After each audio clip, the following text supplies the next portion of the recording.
¿Qué pasa cuando el cuerpo está preparado pero la mente no? En este episodio hablamos con un psicólogo deportivo que ha trabajado tanto con atletas en formación como con deportistas de alto rendimiento, ayudándolos a desarrollar una mentalidad capaz de sostener sus objetivos y rendir bajo presión. Conversamos sobre disciplina, gestión de emociones, establecimiento de objetivos y las estrategias mentales que utilizan los deportistas para mantenerse enfocados cuando las cosas se ponen difíciles. Si alguna vez te has preguntado cómo se entrena la mente para alcanzar grandes resultados, este episodio te va a mostrar una parte del deporte que pocas personas llegan a ver. Bienvenidos a Proyecto Fitness. Somos Cami y Chris, dos licenciados en educación física que han hecho del entrenamiento su forma de vivir y entender el mundo. Este podcast nace de una pregunta sin una única respuesta. ¿Cuál es el verdadero sentido del fitness? Porque el fitness no son solo rutinas para verse bien, también es salud mental, motivación y una búsqueda constante de ser una mejor versión. Aquí nos sentaremos a hablar con personas que han construido su propia versión del fitness. Profesionales, atletas, personas comunes con historias extraordinarias.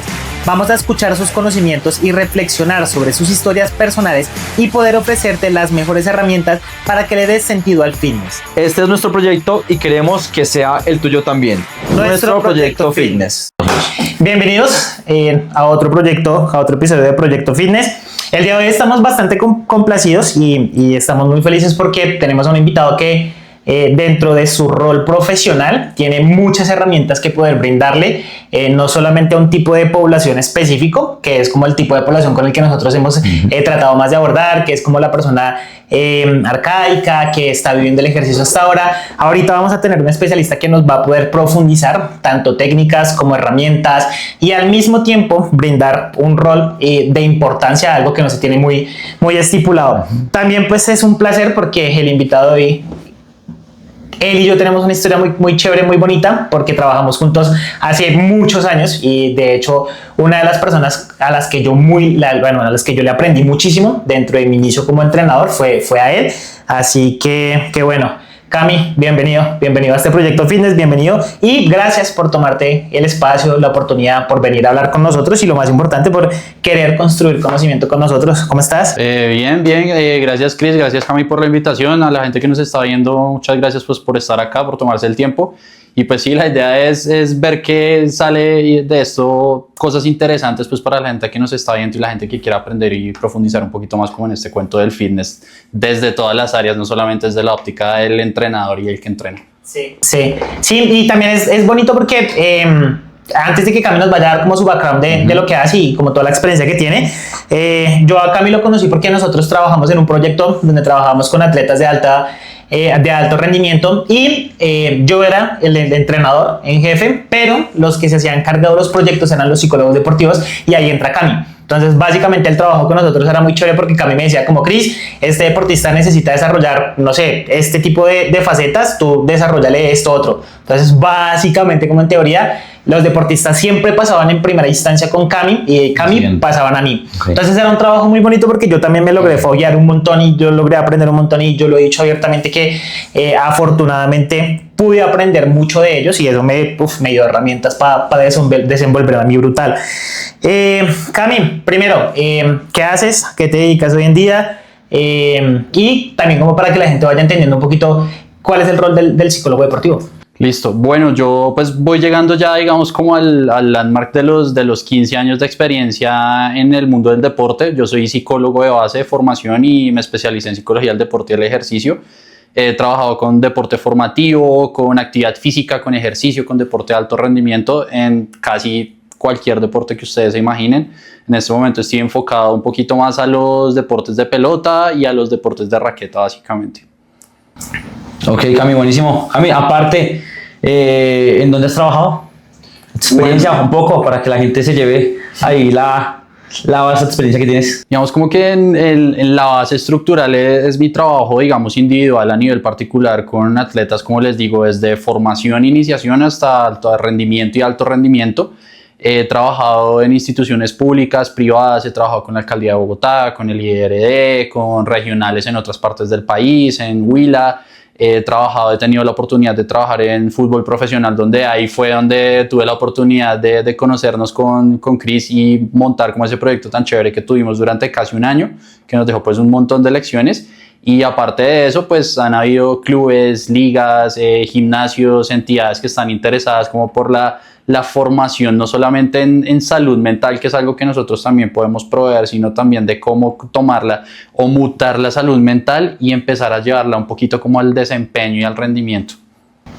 El episodio pasado nosotros tuvimos una conversación con una psicóloga, terapeuta de profesión, que el interés con ella fue netamente hablar sobre qué papel influía el movimiento en los procesos de las personas, entendiendo, digamos, como ella nos explicaba mucho de las bases de cada persona, que está su base física, su base emocional y su base espiritual. Y ella nos decía que en cualquiera de las tres el movimiento era imprescindible, tanto de los procesos, independientemente sea cuál sea el tratamiento que la persona esté teniendo, el movimiento era un pilar básico. Tú que vas más enfocado hacia el deporte, que trabajas también desde la rama de la psicología, pero enfocado hacia el deporte, ¿cuál es el papel del movimiento? Bueno, yo puedo estar ahí de acuerdo en todo lo que acabas de decir en cuanto a lo que pasó con la profesional en el episodio anterior, porque una de las cosas que yo he notado más, digamos, en el mundo del deporte de alta exigencia es el tema de las lesiones, que todo el tiempo va a estar presente. O sea, y ustedes, yo creo que en su quehacer diario lo ven en sus trabajos, de que la gente del día a día, el abogado, la economista, la publicista, la gente que tiene que ir, solamente tiene una hora para ir al gimnasio antes de irse a sus oficinas, o los que van en la noche porque ya no tienen otro espacio, ellos se lesionan. Y si ellos se lesionan haciendo una hora de actividad física, pues la gente que vive el deporte, la gente que come gracias al deporte, pues se lesiona mucho más. Es algo que nosotros siempre hablamos mucho con los deportistas, y es que ellos tienen que tener en la cabeza que la lesión es parte también de su proceso deportivo, y nunca, o sea, no la van a poder evitar, en algún momento va a pasar, y siempre trabajamos con ellos sobre la idea de que es parte del camino también. Y como parte del camino, digamos, accesorio también, como que volviendo a la parte de la vida civil, digamos, es el reposo, y es una palabra que yo trato de no usarla, porque siempre que nosotros nos lesionamos, y sobre todo cuando no estamos metidos en el mundo del deporte de alta exigencia, nos dicen, no, es que tiene que reposar, o tiene que quedarse quieto, o tiene que guardar reposo. Y yo soy de los, pues, o sea, obviamente sin ser médico, sin ser fisio, sin ser entrenador personal, soy enemigo total del reposo. Tú puedes, a menos de que sea obviamente una lesión que comprometa muchas estructuras del cuerpo, que sea una lesión, digamos, como catastrófica, entre comillas. Yo siempre trato como de decirles a los chicos y a las chicas, como busquen la opción de no quedarse quietos. Obviamente sin comprometer lo que son la recuperación, digamos, recomendada de tejidos, tejido blando, tejido óseo, toda esta cuestión, pero siempre traten de moverse, siempre traten de buscar el movimiento.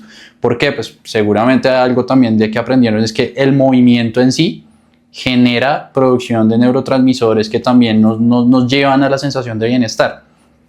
Desde, digamos, recogiendo también cosas de la terapia psicológica, de la psicoterapia, saliendo un poquitico del deporte, es que muchas veces en los procesos psicoterapéuticos, cuando nosotros hablamos de trastornos del estado del ánimo, pues digamos como en español lo que sería depresión o ansiedad, muchas veces en los procesos terapéuticos sale la cosa de tienes que moverte. Siempre sale, tienes que moverte, no te quedes quieto. ¿Por qué? Porque una de las facetas de los trastornos del estado de ánimo es el no quiero hacer nada, o simplemente mi química cerebral no me da para levantarme de la cama, para ir a cumplir con mis funciones, para ir a hacer mi trabajo, y muchas veces quisiera quedarme todo el día en la cama. Es algo que nosotros escuchamos muy, muy seguido, digamos, como en la psicología. Y una de las primeras cosas, digamos, a modo de contra que sale de eso, es evitar al máximo ceder ante ese, entre comillas, impulso, y es la obligación de. Muchas veces nosotros tenemos que, pues, digamos, como que es algo que nos suena como tan chévere decirle a la persona, decirle al usuario. No digo paciente porque no es una palabra que me guste usar, pero sí tratamos como de a veces ver la voluntad como una especie de obstáculo porque dicen, no hago esto porque no me dan ganas, porque no quiero. Y muchas veces, según también el enfoque psicológico que tú como terapeuta uses, ya sean terapias de primera, segunda, tercera o cuarta generación, yo estoy más enfocado como en esa área en la transición entre terapias de tercera y cuarta generación, en donde digo, hay un momento en donde la voluntad tiene que pasar a un segundo plano, porque si jugamos a que todo valga con la voluntad, pues no vas a hacer el 30% de lo que tendrías que hacer en un día. Entonces muchas veces tienes que obligarte a ti mismo a hacer cosas, a moverte, porque si no, los procesos que deberían seguir de largo no van a seguir, se van a ver interrumpidos.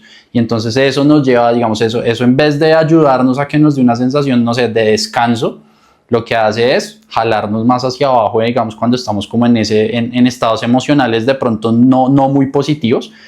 Siempre se recomienda el movimiento, y el movimiento por encima de la voluntad del quiero o no quiero hacerlo. Entonces, digamos, como que digamos, que es saliéndonos un poquito, como les decía, de lo que es la alta exigencia deportiva y más en la vida diaria, en lo que nos pasa como personas independientemente de la profesión, es eso, saltar un poquito la voluntad y exigirnos o casi que obligarnos a movernos, porque el movimiento, pues, digamos, como que no es un secreto para nadie, seguramente ustedes lo habrán tocado en sus episodios anteriores, y es el 1,5 millones de beneficios que tiene el moverse desde todas las áreas, desde la óptica que ustedes quieran verlo. El movimiento a ustedes no les va a traer nada malo.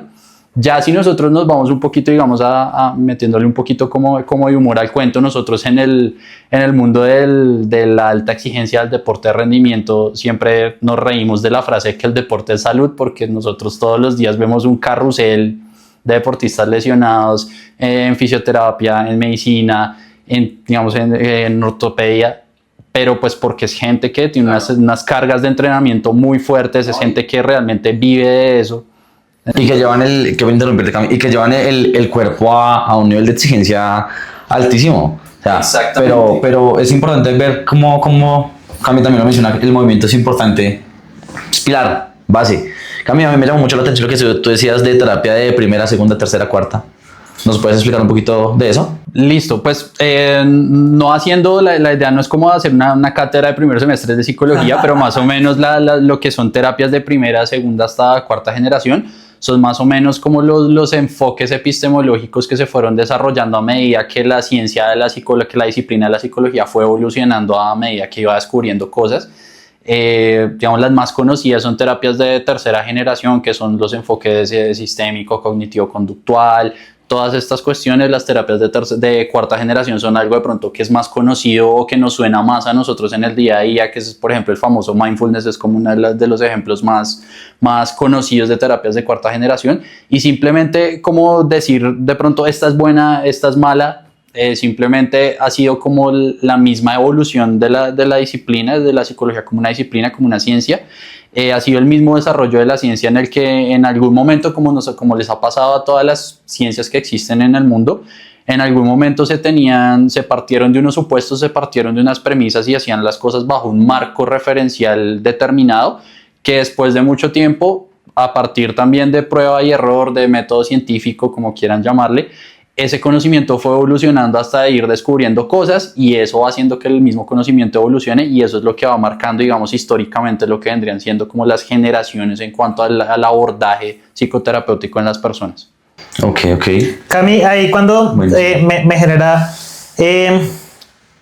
una duda, cuando tú hablas de voluntad, ¿es lo que nosotros entendemos dentro de la, digamos que dentro de lo que nosotros entendemos como la parte motivacional?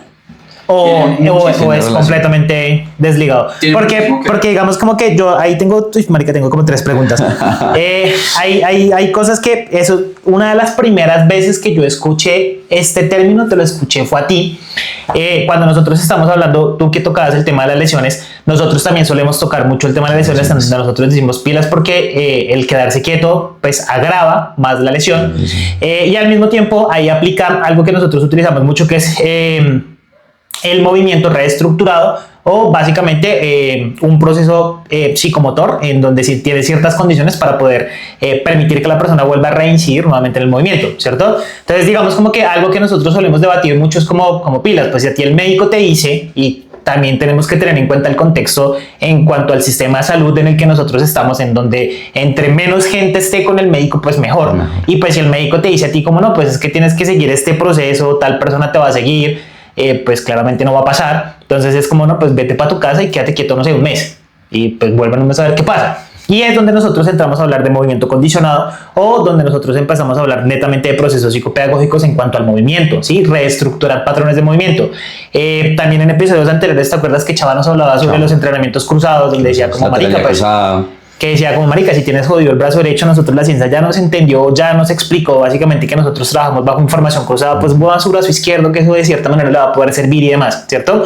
Entonces ahí hablando de ese tema de movimiento condicionado, o bueno, sí, de movimiento con ciertos patrones reestructurados, ahí mi pregunta sería el tema de la voluntad que tú tocas, ¿cómo lo podríamos nosotros trasladar a personas del día a día?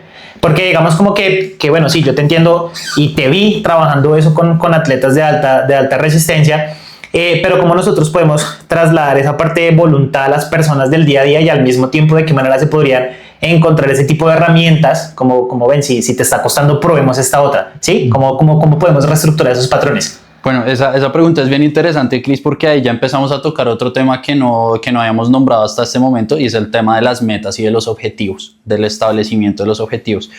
Y en cuanto se conecta al tema de la motivación, es que un planteamiento de objetivos bien hecho a mí me va a permitir mucho más fácil identificar y trabajar sobre la motivación. ¿Por qué? Digamos, sin hacer muy largo el cuento, cuando yo tengo un objetivo mal planteado, sea desde el deporte de alto rendimiento, de alta exigencia, o sea desde la actividad física y el ejercicio, si yo tengo un objetivo muy, llamémosle volado, muy poco realista o demasiado lejano a mis condiciones en este momento, a mi realidad como persona que hace ejercicio, actividad física o deporte de alta exigencia, si yo no sé plantear esa meta y si yo pongo una meta irreal a mis condiciones de ahora, lo que va a impactar es directamente en cómo me siento yo en el avance del camino.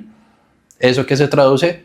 Desmotivación, desilusión, frustración, sensación de no avance, y todo eso me lleva al retiro y al abandono. ¿Por qué? Porque si nosotros trazamos como un continuo en lo que es el punto cero o el día uno en el que yo estoy y a dónde quiero llegar, si yo quiero ganar un torneo en específico, si yo quiero correr una media maratón, si yo quiero o necesito bajar 10 kilos porque tuve un susto a nivel cardiológico y me dijeron como que tienes que hacer ejercicio, tienes que bajar de peso. Esos objetivos, cuando están bien planteados, va a hacer que para ti como persona o digamos como la persona que está atravesando ese camino, que está caminando por ese sendero, vas a sentir que te mueves hacia ese objetivo. Pero si pones un objetivo muy, muy poco realista o muy lejano, no vas, por más de que te muevas, por más de que te movilices o por más de que hagas cosas en pro de, no vas a sentir la movilidad. ¿Por qué? Simplemente no es porque estés muchas veces haciendo las cosas mal, que eso es muy importante y lo quiero dejar aquí con super marco, es que muchas veces no es que ustedes estén haciendo las cosas mal en el gimnasio, no es que estés haciendo mal las cosas en la cancha, no es que no estés siguiendo instrucciones, simplemente es trabajo en plantear un objetivo bien establecido y bien estructurado, para que lo tengan ahí en cuenta. Entonces muchas veces esa voluntad que está conectada a la motivación, a su vez está conectada con el establecimiento de objetivos, y un establecimiento de objetivos juicioso, bien hecho y bien, sobre todo bien planificado, porque pues ustedes lo tienen también súper claro, y es que una planificación bien hecha me va a acercar mucho más a lo que yo necesito, no solamente en forma, sino en contenido y en estructura, porque pues los objetivos no se dan en el vacío y los procesos tampoco se dan en el vacío.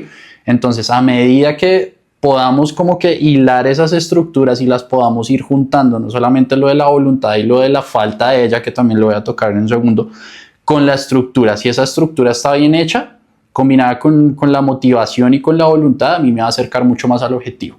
No me va a garantizar que lo logre, porque hay otros factores, y ustedes como profesionales del deporte también lo saben, que hay muchos otros factores que inciden ahí, no solamente porque yo me siente haga bien el ejercicio en el papel, me va a garantizar que yo pueda, digamos, como que conseguir esa meta o ese logro, sino que también muchas veces ahí ya viene el otro factor, que es el de la motivación. Normalmente cuando yo inicio procesos o cuando yo ya identifico necesidades a nivel psicológico de un deportista, muchas veces la motivación sale ahí. No siempre va a ser lo primero, no siempre va a ser lo más importante, pero siempre tiene que ver, porque para mí es una de las habilidades base que se trabajan para fortalecer las demás. Ya en un momento vamos a hablar de eso.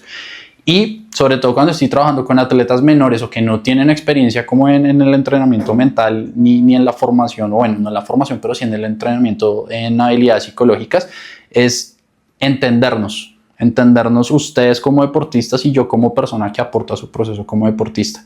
Y el entenderse no es darles una clase como las que yo he dado en universidades, en colegios, en clubes, sino es ponernos en la misma página, tratar de explicarte en tus palabras qué significa la motivación. Por ejemplo, digamos, una anécdota de cuando yo era estudiante, en mis procesos de prácticas profesionales tenía una profesora muy habilidosa en cuanto a conocimiento, era muy crack. Y ella nos hacía memorizar unos talleres larguísimos que hoy en día me sirve mucho porque digamos como que ese empuje ahí funcionó, pero ella nos hacía memorizar incluso las referencias, los autores, los años y teníamos casi que recitarle de vuelta los talleres y en algún momento empecé a ver dos formas de ver el mundo a través del mismo lente que era el lente de la habilidad que yo tenía que enseñar. Entonces o podía recitar los talleres de 2 horas, pero la otra tenía otra persona ahí en ese mismo entorno de prácticas profesionales que me decía, sí, o sea, ustedes se lo tienen que aprender porque es su labor como estudiantes y es algo que nosotros necesitamos que ustedes hagan, pero tienes que aterrizar eso a lo real. ¿Y qué es lo real? Camilo, te vas a ver enfrentado a un entrenamiento de cualquier deporte que ustedes se imaginen. Vas a llegar al final del entrenamiento con 10, 15, 20 deportistas cansados, tuvieron un día de carga excesiva, están todos sudados, se quieren ir para la casa, no tienen cabeza para muchas cosas. ¿Y crees que va a ser realista o crees que vas a sacar algo de tirarles un ladrillo teórico de 2 horas? No va a pasar. Sí, no. Entonces me dijo, necesito que cojas ese taller que la profesora A te enseñó de 2 horas y lo compactes en 15 minutos. Entonces, ¿yo qué me llevé de eso? O sea, a mí no me importa que tú como deportista sepas si la teoría, si el modelo en el que yo trabajo la motivación lo dijo fulano en 1980, si lo dijo sultano en el 2010, si le hicieron reformulaciones en la división 47 de la APA en el 2015, lo republicaron y... A mí como deportista, o sea, yo poniéndome en los zapatos o en el uniforme del deportista, yo digo, yo necesito, o sea, la gente que está a mi alrededor como equipo multidisciplinario, de ustedes, yo necesito que me digan, ¿para qué me sirve esto? A mí, ¿qué beneficio me da como deportista y cómo lo hago? Ya, eso es todo lo que necesito yo de ustedes como profesionales. Entonces, yo siempre voy a partir de eso, yo siempre tengo eso en la cabeza al iniciar procesos o al empezar a construir procesos. Y les digo, necesito que tú entiendas lo básico del concepto, qué es la motivación y cómo les trabajo yo la motivación. Antes de empezar a hacerlo, les hago una pregunta muy sencilla. ¿Qué necesitas tú para llegar del punto A al punto B? Pues es una pregunta como muy inocua en su principio, pero muchos de los chicos quedan como, bueno, no sé, camino. Como una ruta. Exacto. O yo les digo, ¿tú dónde vives? No sé, Masuren, Kennedy, Soacha, qué sé yo. Listo, ¿y qué tienes que hacer para llegar a tu sitio de entrenamiento? ¿Qué tienes que hacer para llegar acá al coliseo, a la cancha, al dojo, al tatami? No, yo necesito, mis papás me traen. Listo. No, yo tengo que coger 2 buses. Listo. ¿Qué bus coges? No, cojo el 123 y luego tengo que bajarme acá y tengo que coger el 205. Listo. Ustedes dicen, bueno, ¿y esto a qué va? O sea, ¿a dónde va Camilo con...? Exacto. ¿A dónde va Camilo con preguntarles ellos qué tienen que hacer para llegar? Entonces, después de que los escucho a todos, les digo, bueno, ¿qué notaron? No, pues que hay que seguir unos pasos, unas instrucciones. Y yo les digo, listo, por ahí va la cosa. ¿Por qué? Porque la motivación, sin entrar en teoría, sin entrar en definición, no es nada más ni nada menos que cómo yo tomo mi energía y la dirijo al objetivo que necesito. Cómo movilizo mis recursos. Y yo les digo, así como ustedes saben qué bus tienen que tomar para llegar acá a entrenar o qué bus tienen que tomar si necesitan ir al colegio, a la universidad, al trabajo, a la casa de la novia, lo que sea, así mismo yo necesito saber qué bus voy a tomar, entre comillas, o a nivel psicológico, para llegar a la meta que yo necesito. Ser profesional, lograr entrar a una selección, conseguir una medalla, lograr un patrocinio. Todos esos objetivos necesitan o tienen unos pasos para lograrlo. Y esos pasos para lograrlo es simplemente decirle, tú no vas a salir a la calle y vas a entrar a la estación y te vas a montar en el primer bus que sea. Tú tienes que mirar ese bus a dónde va. Y en un sentido más metafórico, todos tenemos 1000 buses que nos pasan por la cara todos los días.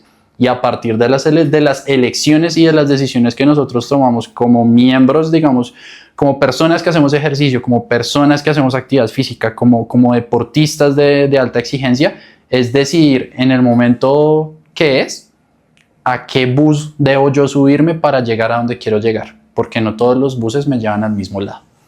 Cami, ahí dentro de lo que nos estás diciendo, a mí se me ocurre algo, y eso tendría que ver también mucho con la visualización que las personas tengan. Te lo digo porque por lo menos una de las principales, o bueno, no las principales, la primera cosa que yo pregunto cuando una persona llega a mí es como, bueno, claramente el planteamiento de objetivos, ¿verdad? Como cuál es el objetivo que tú tienes o por qué estás llegando acá a entrenar. No, salud, casi siempre la respuesta es salud, ¿sí? Como es la respuesta cliché de todos, como no, salud, ok. Y cuando ya empezamos a indagar, como ven, ¿y tú cómo te ves? ¿Sí? ¿Cómo te ves aquí a tantos años? ¿Cómo te ves cumpliendo el rol con tu familia? ¿Cómo te ves, no sé, estéticamente? ¿Cómo te ves? ¿Cómo te visualizas? No, la verdad es que yo me visualizo así, me visualizo como tal persona, me visualizo haciendo esta cosa. Ah, claro, entonces ahí yo ya empiezo a tomar las cosas reales de lo que la persona realmente quiere, que al inicio no me dice, pero todo parte desde la visualización del imaginario que la persona tiene sobre sí y lo que la persona piensa que puede hacer con su cuerpo, ¿sí? Y para mí ese es el factor, pues, digamos, como que principal para yo iniciar un proceso de entrenamiento. Ahí en ese orden diría lo que tú estabas diciendo, sobre todo la hoja de ruta. ¿Qué tan importante es ese tema de la visualización? ¿Y tú lo trabajas? Sí, es otra de las habilidades, de pronto no tan base como la motivación en sí, pero la visualización también es una, digamos, más que una habilidad, es una herramienta para. Es como a través de la visualización. Yo busco muchas veces, como tú decías, más allá de ustedes hacer su evaluación inicial como entrenadores y preguntarles, bueno, ¿tú qué esperas de esto? ¿Tú qué buscas en esto? Muchas veces a través de esa herramienta de visualización que se puede llevar de varias formas, es que yo trazo la línea entre donde estoy en este momento y a donde quiero llegar. Yo necesito conectar con algún punto del espacio y ese punto del espacio se hace a través de la visualización, ya sea porque yo me quiero ver como esta persona, que es algo que ustedes escucharán todos los días en su trabajo, todo el tiempo. Mi médico me dijo que tenía que bajar de peso, todos mis amigos están haciendo deporte y me siento mal porque me desconecté de ellos, porque no encuentro un espacio en común para compartir y quiero tener mejor resistencia para poder salir a correr con ellos, para poder jugar con ellos los domingos. Quiero poder salir a montar bicicleta con mis hijos y en este momento siento que no tengo la resistencia para hacerlo, me canso muy rápido. Siempre necesitamos de forma, digamos, intrínseca, así no lo preguntemos directamente, de la visualización, porque nosotros le estamos pidiendo a la persona que nos diga qué quiere, qué aspira, y eso ya implica un ejercicio de imaginación, que es como también lo que engloba, digamos, la visualización desde un punto de vista un poquito más específico, y esa imaginación llevada a la visualización, digamos, un poquito más técnica, más definida, es lo que nos permite digamos, a todos nosotros como profesionales del deporte muchas veces trazar esa línea del punto cero al punto que esta persona busca. Y ahí ya nosotros empezamos a decidir, bueno, ya entiendo más o menos como por dónde puede ir, por qué tipo de objetivos puedo estar encontrando o puede estar esta persona buscando a través de mí, a través de mi experticia. Entonces ya sé por dónde puedo empezar a planificar qué tipo de ejercicios, obviamente después de valoraciones y todo esto que nosotros tenemos claro. De pronto las personas que están al otro lado no lo tienen muy claro, pero siempre va a haber, independientemente de los procesos que en los que ustedes se integren, sea gimnasio, sea club, sea escuela, siempre hay que pasar por valoraciones con tantos profesionales como sea posible. Si es solo un médico, si solo se puede el médico, háganlo, pero si pueden hacerse valorar de un médico, deportólogo, de un fisioterapeuta, de un psicólogo también, de un entrenador personal, háganlo. Entre más opiniones de base tengan ustedes al iniciar un proceso, siempre los resultados van a ser mucho mejores y van a ser mucho más apegados a lo que ustedes están buscando. Ténganlo presente. Entonces, muchas veces a partir de esa valoración implica ya de por sí hacer ejercicio de decirle a la persona, ¿qué buscas? Porque ese que buscas, muchas veces la respuesta es lo que nos va a permitir esa línea inicial. Esa línea inicial muchas veces no va a ser la línea definitiva, porque así como lo decías, Cris, hace unos minutos, a partir de esa pregunta inicial, ya después con tiempo con esa persona, tú vas descubriendo más cositas y le vas dando como, vas sabiendo o van sabiendo ustedes como por dónde llevar el proceso, porque ya de pronto se dieron cuenta que no es tanto que la señora se quiera ver como tal persona de redes sociales, sino que de pronto está buscando un poquito más es por este lado. pero eso pues obviamente más allá de la valoración inicial y más allá de este periodo inicial, eso conlleva pues el tiempo que ustedes le dedican a cada persona, digamos, en sus procesos. Oiga, Cami, a mí me llamó la atención que tú no sabes, bueno, sí, se sabe que para cada edad son procesos totalmente diferentes, ¿no? Y herramientas totalmente diferentes. Me gustaría que nos explicaras un poco sobre eso, cómo son los procesos en ciertas edades y qué etapa crees tú que es la más difícil de manejar, eso uno, y dos, que tú nos contabas que hay ciertas habilidades psicológicas. Sí, me gustaría también que nos contaras un poco también sobre esas habilidades psicológicas que tenemos que trabajar en el ámbito, ya apliquémoslo en el ámbito deportivo. Y no solamente eso, también fuera a las personas del común, que también me parece importante. Listo. En cuanto a las etapas, pues a mí me gusta por lo general dividirlas en tres, sobre todo pues para las personas que nos están viendo y son padres de familia o tienen hermanos, sobrinos en edades de iniciación. Sería como la iniciación, el perfeccionamiento que vendría siendo como preadolescencia un poquito, y ya lo que es, digamos, como que la consolidación de la formación deportiva, con esas etapas como niñez, infancia y ya, digamos, como adultos jóvenes de ahí en adelante. Yo creo que cada etapa tiene su parte chévere de trabajar y su parte no tan chévere.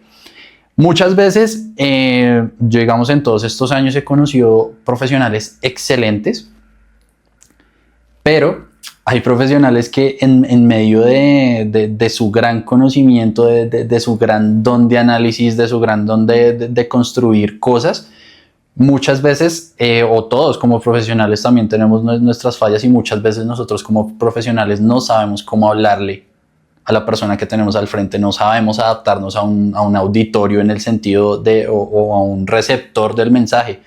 Y muchas veces nosotros de pronto nos acostumbramos mucho, por eso también me gusta como moverme, no dedicarme de pronto solo a un tipo de población, sino estar siempre rodeado de una gran diversidad de población en este cuento. ¿Por qué? Porque no es lo mismo hablarle a una persona de igual a igual, que tenemos edades similares, de pronto condiciones académicas similares, laborales similares, a hablarle a un niño de 8 o 9 años, que hasta ahora, que su cerebro todavía está en formación, que muchas veces valía las opiniones siempre a través del filtro que son papá y mamá. No es lo mismo hablarle a un adolescente que tiene la cabeza en otro lado, que de pronto está ahí porque los papás le exigen que esté ahí. Y no es lo mismo hablarle a un adulto que muchas veces también tiene otro tipo de prioridades. Entonces muchas veces nosotros pecamos de no instruirnos o de no desarrollar esa habilidad en nosotros mismos como profesionales, y es saber hablarle al otro y saber expresarle las ideas o los sentimientos a otra persona. Entonces, desde esas tres etapas etarias que llamamos en psicología, yo creo que cada una tiene como su pro y su, pues no contra, pero sí todas tienen como su cascarita que al final del día es como ese mismo reto que se nos presenta, como de bueno, yo tuve ayer 20 adultos y con ellos logré como romper el hielo de esta forma, pero pues obviamente de esa misma forma no me va a servir con un grupo de 10, 15 niños de 10 años, porque son características totalmente diferentes. Entonces muchas veces nosotros con los niños pequeños tenemos muchas veces que conectar con los papás, porque siempre van a estar ahí presentes los papás y los entrenadores. ¿Por qué? Porque son las dos figuras que el niño más admira en ese momento de su vida, en ese momento de su desarrollo, sí que no solamente motor, sino psicológico también. ¿Con quién pasa más tiempo un niño que está metido en un proceso de iniciación de formación deportiva? Papá y entrenador.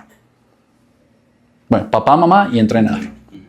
Esos son, digamos, como los hitos que yo como niño tengo cuando tengo 8 o 10 años y quiero ser futbolista profesional, o quiero jugar en la NBA, o quiero ser campeón del mundo.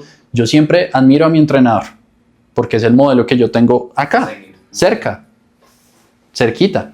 Entonces muchas veces nosotros tenemos que aprender a jugar con eso, porque no es solamente el deportista, no es solamente el niño que está aprendiendo, en donde nosotros tenemos que también, más que bajar la vara del lenguaje, es saberlo adaptar. Porque así como yo les hacía como este repaso de cómo yo empiezo a trabajar la motivación desde el concepto básico con un grupo de jóvenes, eso mismo yo no lo voy a hacer con niños tan pequeños. Tengo obviamente que modificar mucho el lenguaje para que se entienda la misma idea. Necesito expresar la misma idea de 3 formas diferentes: al niño, al joven y al adulto. Siendo la misma idea, siendo el mismo concepto y siendo la misma habilidad. Entonces, muchas veces eso también depende como no solamente de qué tanto conocimiento tengamos nosotros como profesionales, sino también eso va marcando la misma experiencia. Porque puede que nosotros en un entorno específico, teniendo una estabilidad laboral, nos acostumbremos a trabajar con un sector particular de población muy específico. Voy a decir un ejemplo, no sé, de pronto, Cris, te salió un trabajo en donde la mayoría de tu población son personas de 45 a 60 años. Y tú empiezas al inicio, le encuentras el gancho a cómo comunicarte de forma eficiente y efectiva con ellas. Tienes una estabilidad, no tienes necesidad de cambiar de trabajo y empiezas ahí a trabajar mucho tiempo. Y en algún momento un compañero, te sale un freelance un fin de semana o algo así y te sueltan un grupo de adolescentes o un grupo de chicos de 11, 12 años, como en esa etapa de transición de preadolescencia. Y ya estás con la estructura como tan reforzada de estar todos los días, digamos, reforzada en el sentido de retroalimentada, de que el mismo ambiente te va reforzando esa estructura de comunicarte con una población muy específica, y en un momento a otro nos cambian eso o te cambian eso, y muchas veces como que nos cuesta un poquito hacer esa adaptación, hacer ese cambio, porque lo que me sirve con las personas de 40 a 65 no me va a servir con chicos de 10 a 12, 13 años. Entonces muchas veces también ahí se empieza a notar la experiencia también del profesional en cómo hacer ese switch. Y muchas veces nosotros, digamos, en mi trabajo yo tengo que hacer ese switch 3, 4, 5 veces al día. Claro. Sí, porque hoy, exactamente, yo no estoy todo el día con un solo deporte, pues ya aparte, fuera de cuando estamos en viajes, en competencia, esto pues sí, pero normalmente en la mañana hoy visito un deporte, a mediodía hoy visito otro deporte, en la tarde hoy visito otro deporte y en la noche cierro con otro. Muchas veces son 4 deportes diferentes, con características totalmente diferentes. Los de la mañana de pronto son chicos de talento y reserva, 10, 12, 15 años. Los de la noche ya son rendimiento, 17, 18 hasta 30, 35 años. Y esas mismas características hacen que tú todo el tiempo tengas que estar cambiando el switch. Pero eso también, digamos, como que va llegando con la experiencia. Eso, digamos, como para hablar de lo que son como esas etapas que a mí me gusta como delimitar más, esas 3 etapas de las que hablábamos. En cuanto a la siguiente pregunta, en las habilidades psicológicas, digamos que ese es un punto muy importante, porque más allá de definir desde el principio qué se va a hacer, como les decía, importantísimo siempre que ustedes empiecen un proceso con cualquier profesional del deporte, siempre tiene que haber una valoración inicial, siempre. Que digan, no, pues ¿cómo así un psicólogo? Sí, un psicólogo también tiene que hacer valoraciones. Y de lo que surge esa valoración es cómo estamos. Bueno, digamos como que esa es como la estructura general de cualquier valoración en cualquier área del conocimiento. ¿Dónde estamos? ¿Qué quieres? ¿Y qué necesitamos para llegar ahí? En psicología no es la excepción. Tenemos pruebas de acuerdo al tipo de deporte, de acuerdo al tipo de edad. Hay pruebas que son más estructuradas que otras, hay otras que se hacen a partir de la oralidad, a partir de entrevistas semiestructuradas, de triangulación de información con pares, con entrenadores, con compañeros. Hay otras un poquito más tecnificadas en que ya son, digamos, test estandarizados que nos dan un puntaje, unos baremos, y ya podemos analizar un tipo de información un poquito más concreta y más objetiva. Y a partir de eso nosotros decimos, bueno, o sea, hay niveles que están dentro de lo aceptable, dentro de lo esperable. ¿Para qué? 2 cosas que son como en las que giro mis análisis en cuanto a valoraciones al iniciar procesos deportivos, que son la edad y la etapa de desarrollo deportivo. Okay. Muchas veces mis conceptos giran en torno a eso, que es un deportista que muestra niveles, digamos, acordes de X habilidad psicológica, acordes a su edad y acordes a su etapa deportiva. Esos son como los 2 grupos que yo más manejo en cuanto a mis valoraciones. Una vez se hacen estas valoraciones, decimos como que, bueno, o sea, yo veo que tú, Cristian, como deportista tienes una motivación no ideal, pero estamos en niveles interesantes, en niveles aceptables, capacidad de reto está bien, pero veo que puntuaste muy bajo en atención. Que de pronto eso te va a llevar un poquito a anécdotas que nosotros tuvimos en el trabajo y que era algo que nosotros trabajamos mucho, que era la atención como una habilidad. Okay. Eso es una habilidad. Yo tengo ahí 2 anécdotas que nos pasan. Entonces, por ejemplo, decimos eso, listo, es un deportista con una motivación que puede mejorar, que necesita orientación, que necesita guía, pero no estamos por el piso, no estamos desmotivados, no me estás diciendo que vienes acá obligado porque tus papás te hicieron estar acá, pero todo el tiempo te vas. Y hablo con tu entrenador y tu entrenador me dice, no, es que Camilo juega bien, pero él no me entiende las instrucciones. O le doy una instrucción, la hace durante 2 minutos en el partido y en 5 minutos después ya está en la otra banda haciendo otra cosa que yo no le pedí.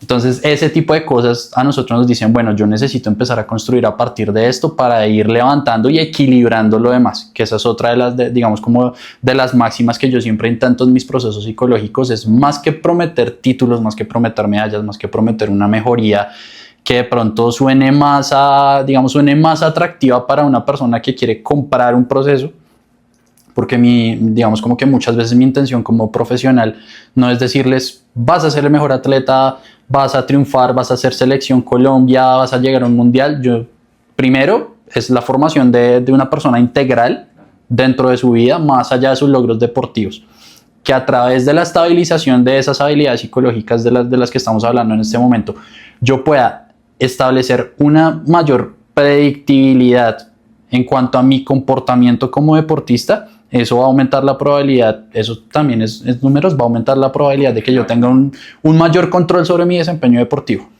Que ese mayor control sobre mi desempeño deportivo, lo que va a hacer es, si nosotros empezamos a ver el desempeño deportivo en una gráfica, pasar de picos sin control a pasar una curva un poquito más estable.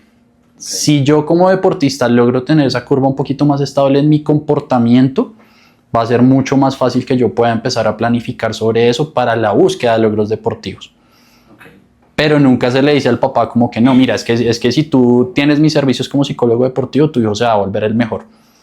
Porque yo no, o sea, sí, por más de que yo entrene a un deportista en habilidades psicológicas y el chico se vuelva una persona con fortaleza mental alta, que sea resiliente, que tenga muy buena regulación emocional, que se comunique de forma eficiente, que tenga un pensamiento estratégico superior a sus compañeros, que tome muy buenas decisiones, que mejore su velocidad de reacción. Yo puedo mejorar todas esas 7, 8 cosas que dije, pero yo no voy a hacer que su biotipo cambie, no voy a hacer que su saltabilidad mejore, no voy a hacer que su masa muscular aumente, no voy a hacer que su porcentaje de grasa disminuya.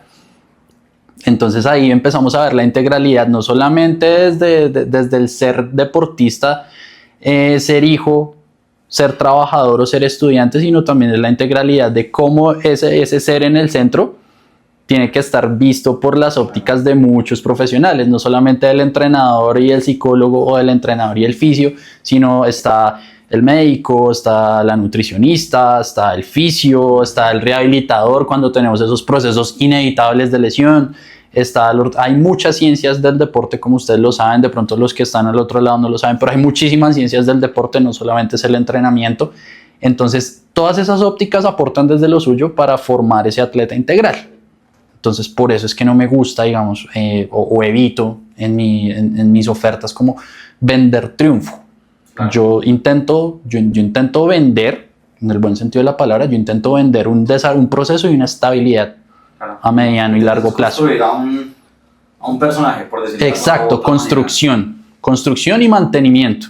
Porque muchas veces, o sea, ustedes lo han visto también, habrán tenido 1 millón de procesos en su experiencia de personas que aprenden lo mínimo de la técnica, no sé, voy a decir una burrada, de levantamiento con peso.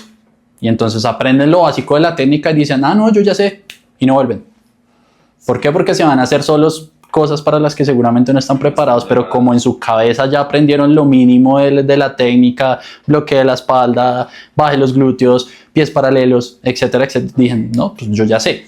Muchas veces en la psicología deportiva pasa mucho eso, pero pues normalmente también, no solamente desde la psicología del deporte, sino también desde la psicoterapia en general, la idea nunca va a ser generar dependencia con nuestros usuarios.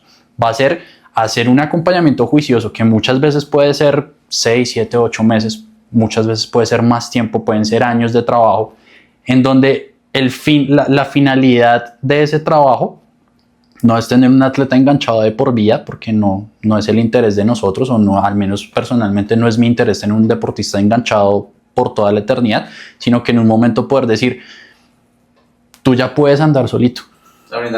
Ya tienes, exacto, ya tienes todo, o sea, ya tienes todo para poder manejar tus propios procesos, que tengamos que hacer un seguimiento aquí y allá cada X tiempo para ver cómo va la cosa, bien, pero yo ya te puedo soltar porque ya aprendiste a andar solo con lo que tienes. Es así como nosotros. Que de hecho, sí, es que si te pones a dar cuenta, Cami, todo lo que dice Cami en esencia son muchas de las cosas que yo predico, porque para mí fue una época brutal. Sobre todo porque nosotros planteamos algo que Cami te estaba diciendo, que es el escenario ideal, que se puede pretender que todas las personas tengan ese escenario ideal en donde todo converge para una finalidad, ¿sí? Tanto la motivación como los tiempos, como el tiempo libre, como el espacio libre, como las máquinas adecuadas, pero ese escenario ideal nunca se da. De hecho, es muy difícil que un escenario ideal se pueda dar. Y ahí es donde nosotros entramos, es básicamente a proveer las herramientas para que con las herramientas que tengamos a la mano podamos completar ese proceso. Y de hecho, yo tengo, ¿tú te acuerdas de Manu, la chiquitina, la equitadora? Sí. Nosotros teníamos con Cami una chiquitina, 10 años, creo que tenía 10, 11 años, no me acuerdo muy bien. Ahora juega voleibol. Juega voleibol. Yo me perdí en contacto con ella. Que yo era el preparador físico en jefe de ella, y Cami era el preparador psicológico en jefe de ella. O sea, fue un programa netamente responsable de los dos.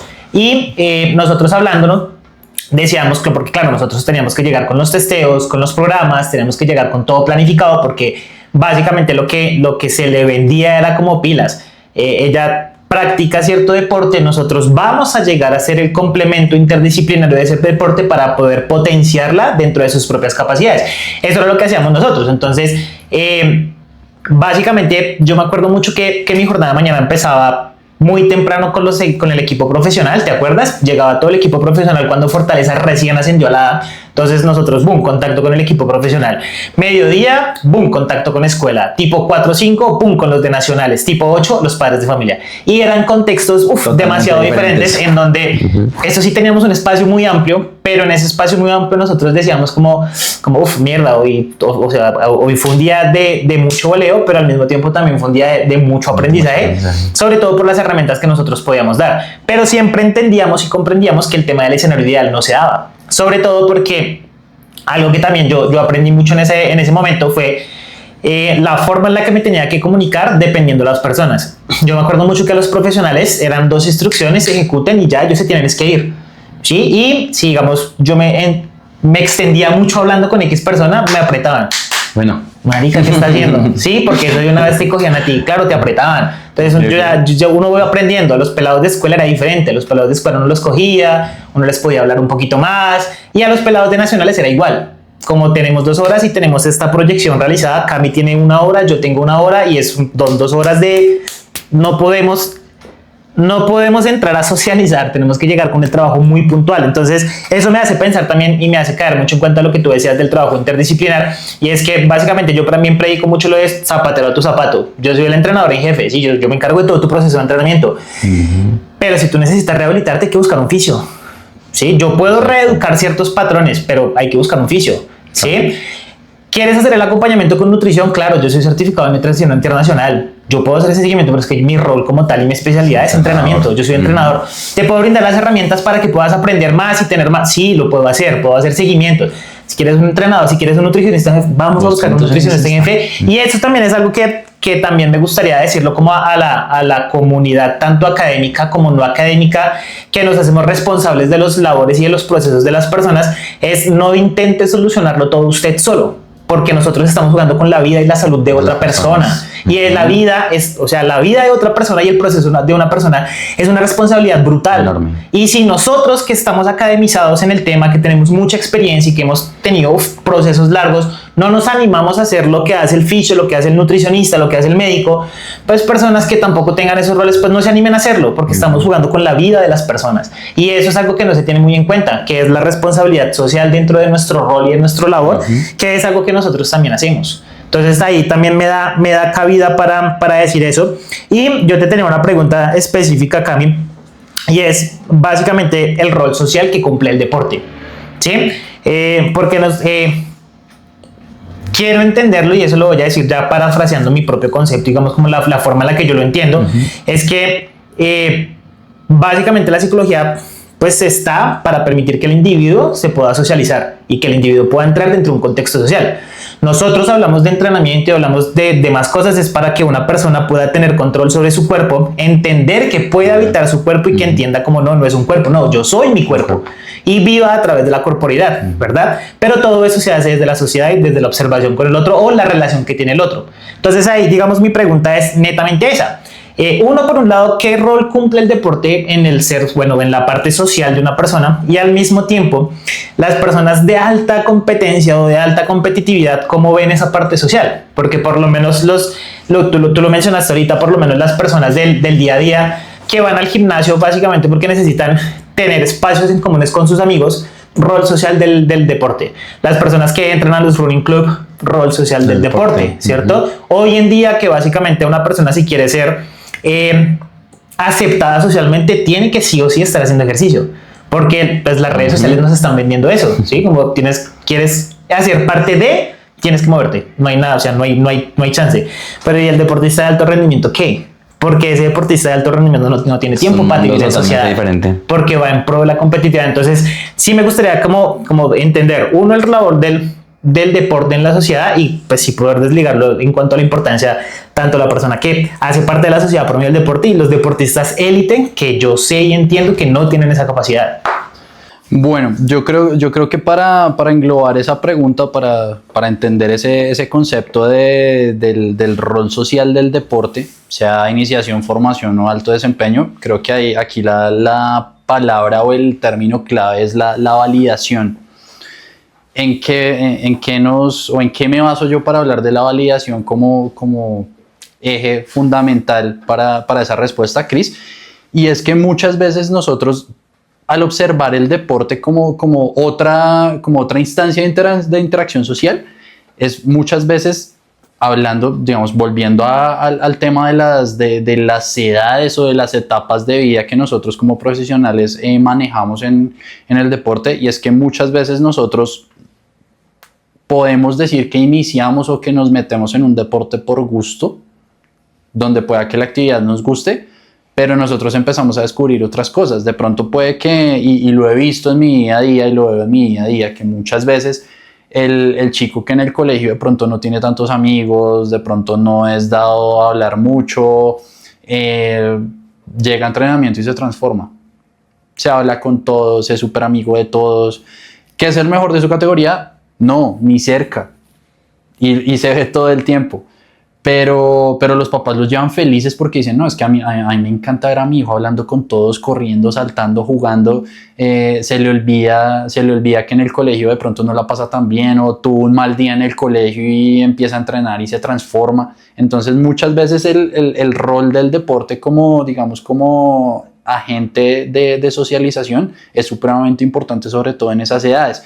Y ahí me gustaría también empezar a construir una especie de gráfico en cuanto a la exigencia del deporte versus la capacidad de sociabilidad, no porque no sean capaces, sino porque simplemente las demandas y las exigencias de una vida consagrada al deporte de alto desempeño, de alta exigencia, empiezan a cambiar radicalmente tus espacios también como ser. Digamos que es una definición muy básica de la psicología de ver al ser humano como un ser biopsicosocial.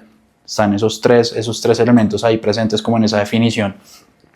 Y es que muchas veces cuando nosotros hablamos de deportistas de alto rendimiento, son deportistas que ya llevan básicamente toda su vida haciendo deporte y haciendo ese deporte.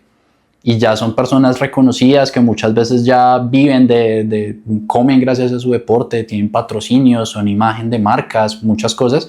Y volviendo al término de validación, son personas que, como ya construyeron su identidad como deportistas y ya vivieron todo este proceso de esa pirámide o de ese embudo, según como ustedes lo quieran ver, en donde a partir de mi talento, a partir de mi disciplina, yo voy escalando en esa pirámide hasta llegar arriba, donde solamente estamos poquitos, los que llegamos a ser Selección Colombia, los que llegamos a representar al país en ciclos olímpicos, en olimpiadas, que es el 0.01% de la población. Y muchas veces ese ser parte de ese 0.01% de la población también conlleva que ellos lo tienen súper clarísimo porque llevan toda la vida sacrificando cosas, sacrificando relaciones de pareja, sacrificando relaciones familiares, sacrificando paseos, sacrificando fiestas, sacrificando salidas, convivencias, qué sé yo. Y es algo que también a veces es muy fuerte trabajar porque otra cosa también ahí que nosotros descubrimos, digamos, gracias al buen ejercicio de aplicar la ciencia en los contextos del deporte, y es que gracias a muchos estudios que llevan haciendo también la psicología del deporte en todos los deportes y en todos los países del mundo, es que la etapa más crítica de retiro deportivo suele ser la adolescencia. ¿Por qué? Precisamente porque está conectado con, digamos, hay como que se nos cruza ese objetivo, ese sueño que yo tengo como deportista con todas estas cosas que llegan con la adolescencia. Desarrollo psicosexual, la parte afectiva, la parte emocional. Empiezo a ver que mis compañeros de clase empiezan a compartir en otros espacios fuera del salón, fuera del colegio. Empiezan a llegar lo que les decía ahorita, las fiestas, los paseos, los novios, las novias, viajes, qué sé yo. Y suena algo, digamos, como que a mí me gusta también como que meter un poquito ese concepto de que el deporte de alta exigencia no siempre es lo más incluyente. De hecho, es todo lo contrario. ¿Por qué? Porque si no, ese 0.01% no existiría. Entonces, muchas veces el deporte es incluyente en las primeras etapas. Cuando a todos les damos medalla de participación, cuando vengan todos así no sepan jugar, pásenla bien, ríanse, jueguen, molesten y al final del día todos amigos, todo chévere. Pero a medida que yo empiezo a comprometer o a dedicar mi vida o a consagrar mi vida, a decir yo quiero ser deportista, yo quiero vivir de eso y a mí esto es lo que es la gasolina mía, es ver la medalla. A medida que yo empiezo a escalar esa pirámide, digamos como ese goodwill, esas good vibes del deporte de formación e iniciación se van como cortando un poquito, en donde yo ya tengo que enfrentarme contigo y tengo que enfrentarme contigo porque solamente hay un cupo para el que va a ir a representar a una ciudad, a tu pueblo, a tu país. Entonces esas cosas van haciendo que esa gráfica de compromiso vaya subiendo y la de sociabilidad vaya bajando. Y es al punto en el que yo veo a mis deportistas de alto rendimiento que son Selección Colombia, que tienen medallas en ciclo olímpico, que ahorita se están rompiendo el lomo para poder llegar a Los Ángeles. Y tú los ves sin ellos saber que tú los estás mirando, porque yo estoy en un escenario multideportes donde paso por aquí, paso por allá y veo a gente entrenando sola, y muchas veces son estos chicos de alto rendimiento. A ellos nadie les dice, hey, tienes que entrenar. Digamos, aquí voy a hacer un poquito como de publicidad. En este caso estoy hablando de una jugadora de squash que es de lo mejor que tiene Colombia, Laura Tovar. Hola, Lau. Uno a veces pasa por uno de los sitios de entrenamiento de ella. Su hermana también es muy juiciosa y tú puedes pasar tipo 10, 11 de la mañana por el complejo de squash de la unidad deportiva del Salitre, y a ellas nadie les dice, tú tienes que entrenar hoy de 10 a 12. Ellas llegan solas. Los chicos también, los que están arriba o los que están ahí cerquita, los que quieren llegar arriba, ellos llegan solos. A ellos nadie les dice, hoy tienes que entrenar 2 horas aquí. Ellos ya saben. Y ellos podrían estar durmiendo hasta tarde, podrían estar viajando, conociendo el mundo, porque muchas veces, digamos, como que su devenir como deportista ya les da una estabilidad para que ellos puedan decir, si yo me quiero ir un mes de viaje, me voy.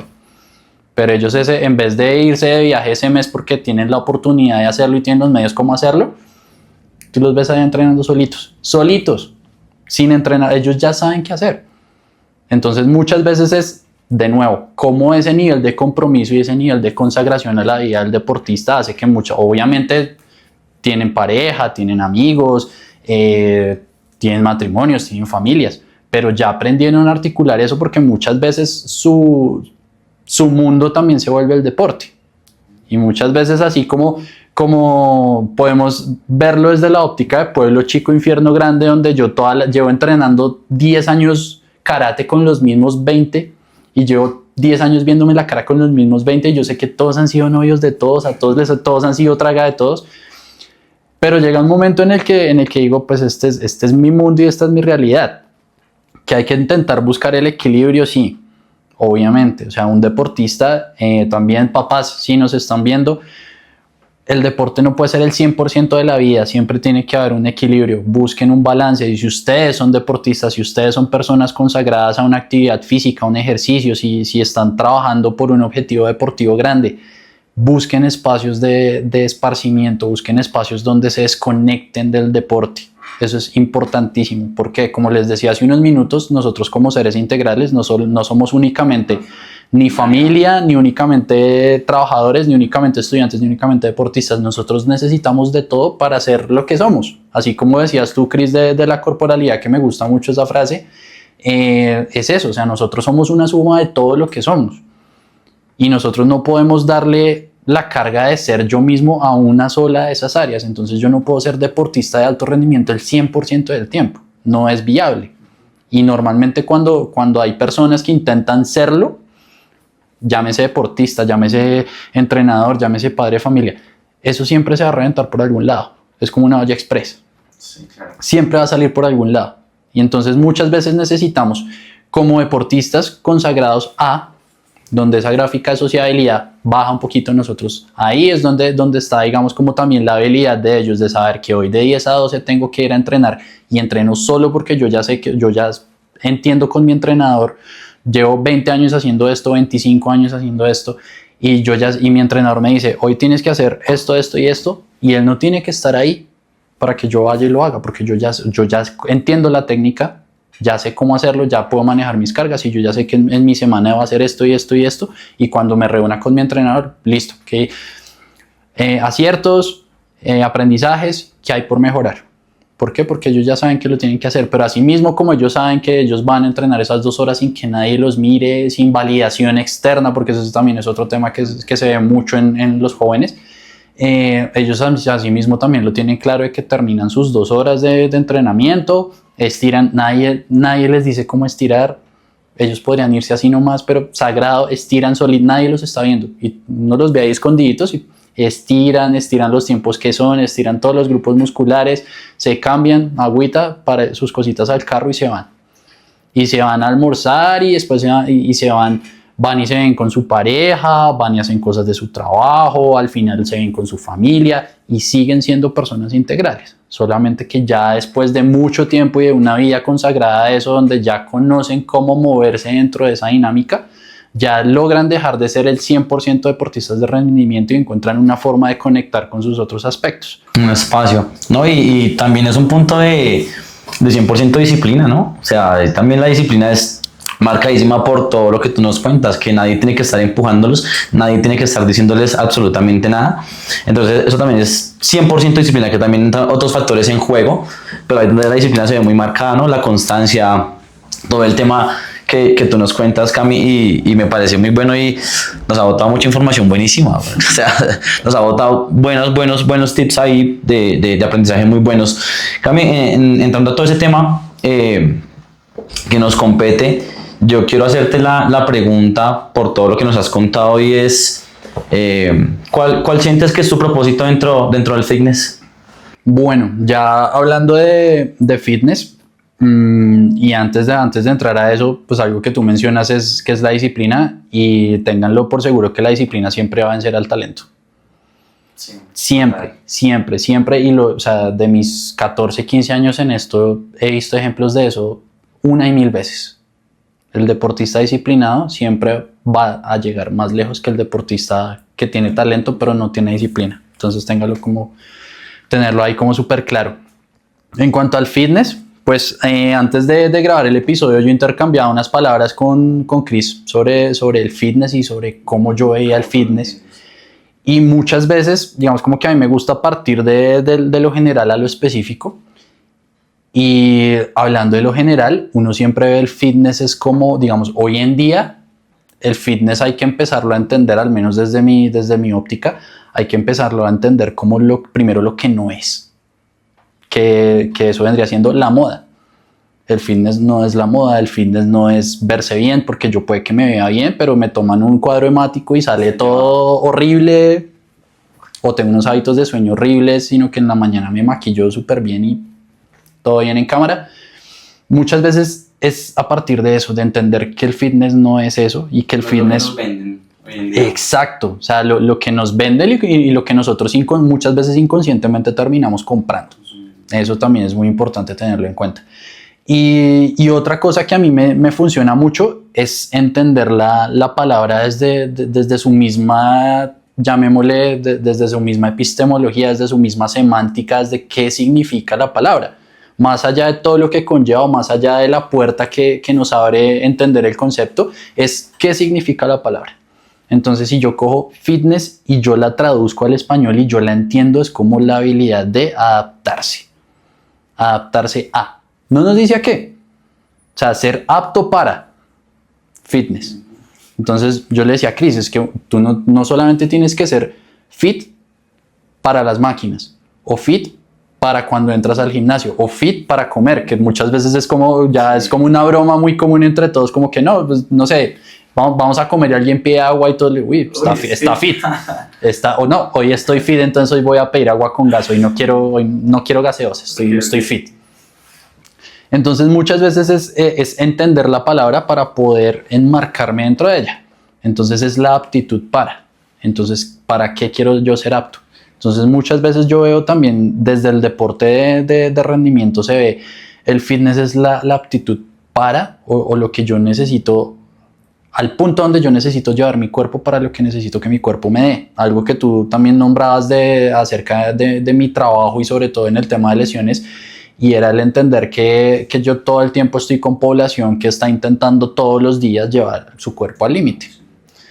De pronto en el ambiente de la actividad física y el ejercicio, ustedes lo ven por épocas, pero no es tan frecuente, digamos, como que no es tan visible, no es tan tangible como en el ambiente del alto rendimiento, donde nosotros siempre estamos, digamos, también desde esas áreas un poquito más suaves.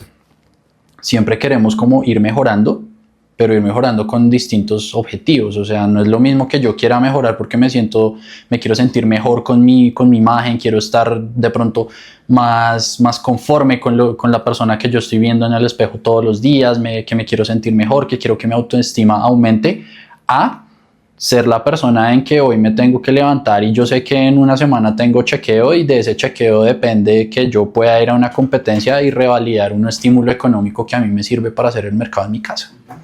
Entonces son diferentes formas de ver ahí el apto para, el ser fit for. ¿A dónde estoy llevando yo la aptitud? Entonces muchas veces depende también del contexto en el que se mire, toca buscar es la aptitud para qué, el fitness para qué, el propósito. Cami, y ahí dentro, digamos como que entendiendo también esa explicación tan buena que tú acabas de decir, Sí. Porque yo lo he mencionado y digamos como que no es como que la comunidad se haya puesto de acuerdo a decir fitness significa esto, ¿sí? Si nosotros traducimos la palabra significa eso, pero también hay algunos otros autores que se han animado a desglosar la palabra letra por letra para una definición. Hay otras estructuras que definen básicamente la parte de fitness más como un estilo de vida. Hay otros autores que plantean el fitness no solamente como estilo, sino también como propósito o también dentro de la parte psicosocial, que es básicamente una tendencia o un grupo en donde las personas están, ¿verdad? Entonces digamos como que sí es muy chévere ver esa definición que tú nos das porque también nos abre el campo para poder seguir entendiéndola, que de hecho esa es otra de las tareas que nosotros queremos hacer, poder ver cómo se puede entender desde diferentes ámbitos y cómo los diferentes profesionales entienden y pueden ver el fitness, porque eso es lo que a nosotros nos interesa. Pero ahí tengamos como que ya haciéndolo relación y centrándolo dentro de tu quehacer, dentro de tu rol, dentro de tu día a día, ¿cuál vendría siendo ese propósito tuyo dentro de tu rol como psicólogo deportivo? Tú mencionaste ahorita que para ti es importante brindar las herramientas a las personas y que no generen dependencia contigo, pero realmente ¿cuál vendría siendo como ese propósito tuyo dentro de la rama de la psicología deportiva? Bueno, en cuanto al deporte de rendimiento, yo creo que ahí la aptitud para es que a través de esa construcción de herramientas y digamos ese levantamiento desde las habilidades psicológicas de base, es que un deportista, más allá de su habilidad técnica, más allá de sus marcas, más allá de su formación técnica y de sus movimientos particulares de su deporte, sea apto para asumir una competencia a nivel mental de la mejor forma posible. ¿Por qué? Vamos, poniendo un ejemplo de cualquier deporte, no sé, un lanzamiento de bala, un lanzamiento de martillo, impulsión de bala. Puede que ellos tengan una técnica depurada, puede que tengan unas marcas, digamos, decentes, no las mejores, pero tampoco las peores. Pero ¿qué pasa si en cualquier deporte yo soy una persona, digamos, habilidosa o tengo, digamos, como que cierto, llamémosle talento, como para no extendernos mucho, pero ¿qué pasa si yo soy, digamos, otro caso que va a ser de pronto muy sonoro o muy común en el ámbito del deporte y es lo que nosotros llamamos el campeón del entrenamiento? Y me pasa todo el tiempo, sobre todo iniciando procesos. Me dice un papá, me dice una mamá, me puede decir un entrenador como doctor. No soy doctor, pero pues, o sea, es muy común que a uno le digan doctor en esto. Y dicen, no, que es que lo que pasa es que mi niño entrena muy bien, le gana a todos los compañeros en los entrenamientos, les gana todos los partidos, o tiene las mejores marcas, o les gana todos los combates, pero los llevamos, o el entrenador me puede decir eso, pero lo llevo a competir y es otra persona diferente. No hace ni la mitad de lo que uno hace y lo que uno sabe que es capaz de hacer en entrenamiento, entonces no sabemos qué pasa.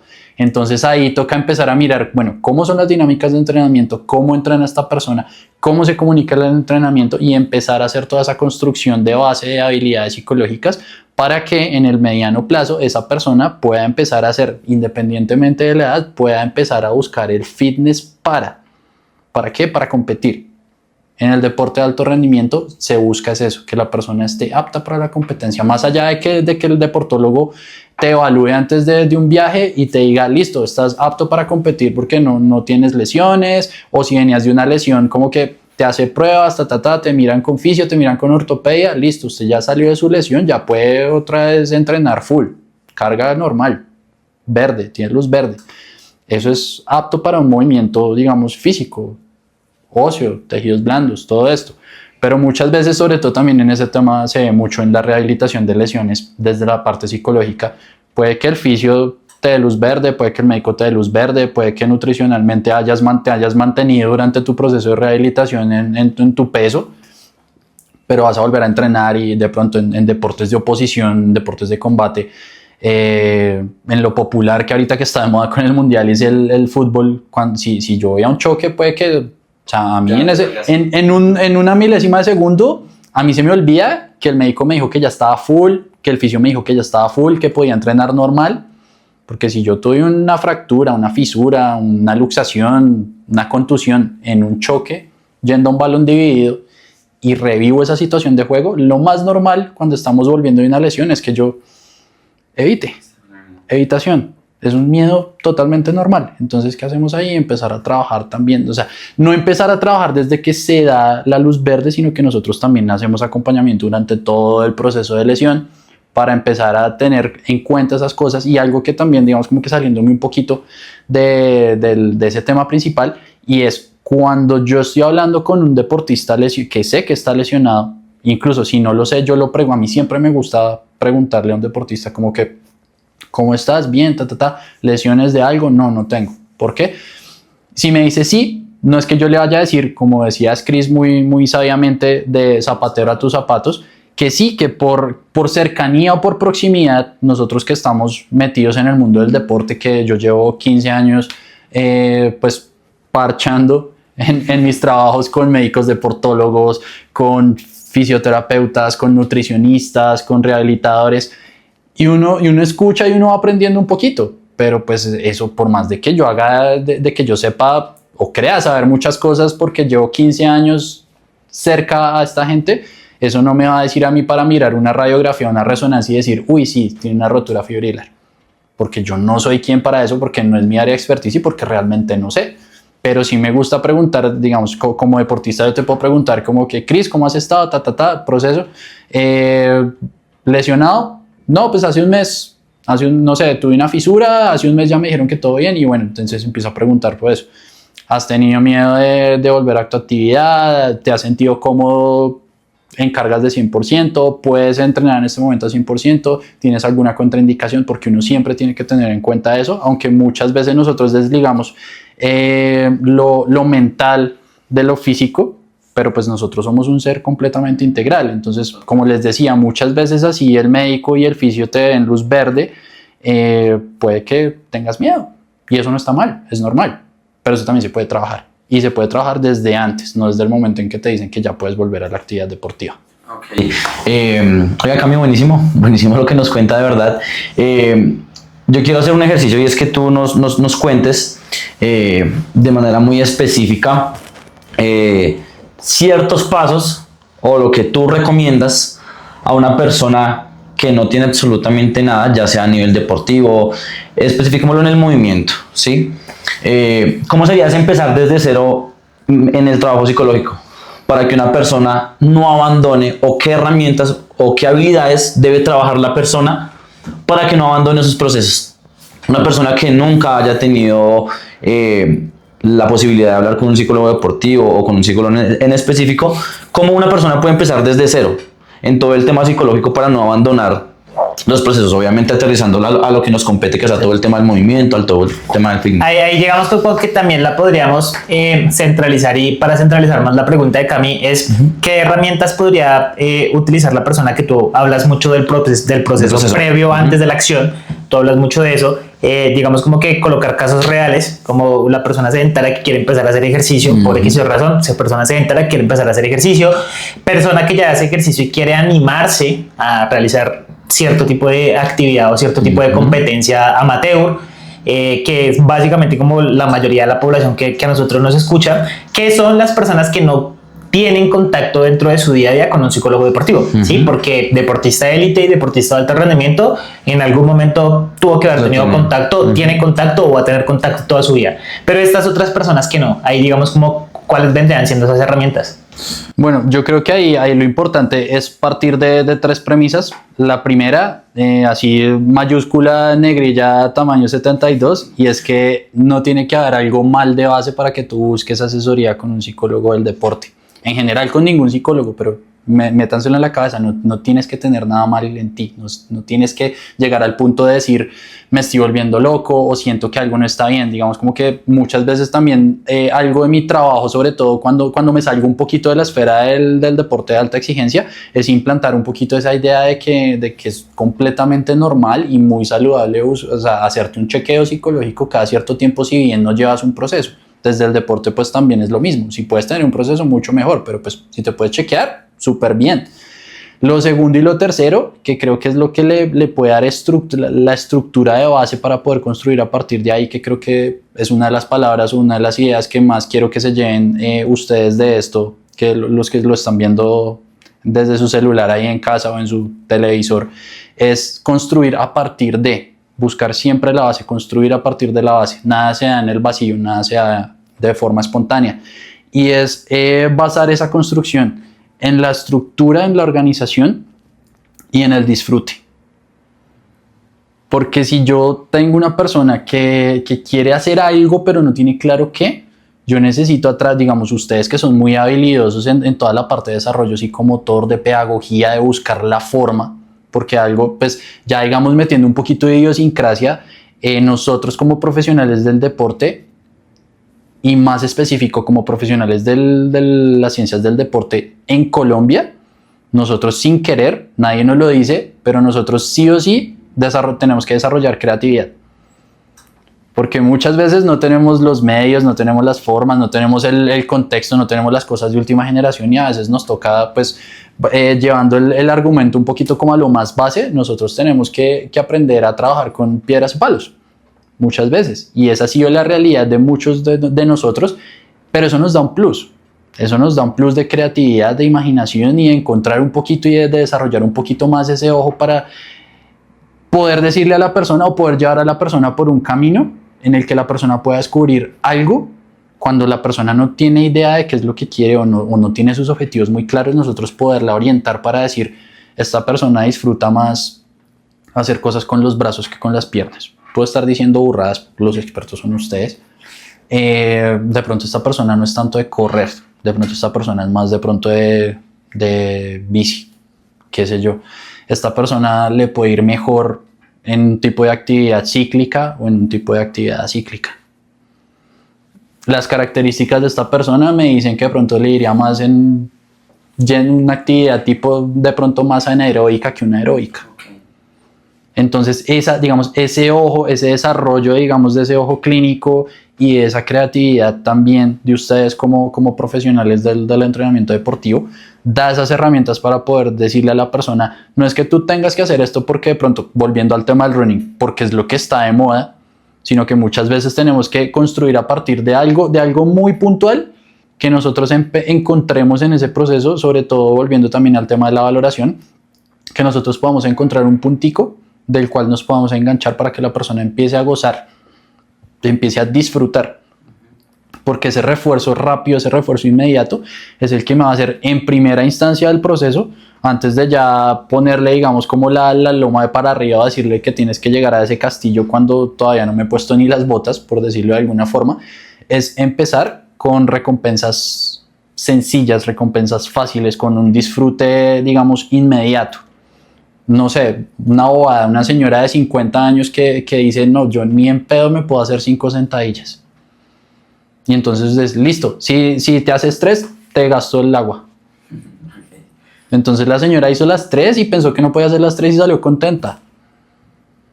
Y ustedes tienen a 2 metros de la señora de 50, ustedes ven a la pelada de 30 que lleva 3 años dándole a los fierros día y noche y se hace 300 y no suda.